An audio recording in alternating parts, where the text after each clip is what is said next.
मेरे पास खामोशी के सिवा और कोई हल नहीं है। मेरे पास खामोशी के सिवा और कोई हल नहीं है।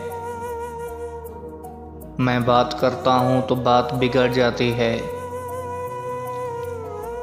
गैरों में बांट दिया उसने वक्त अपना।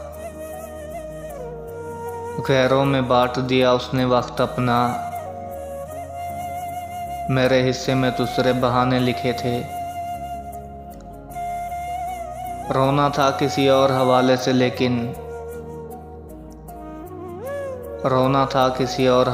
लेकिन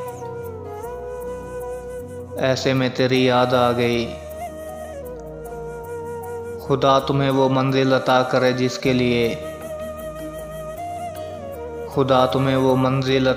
जिसके लिए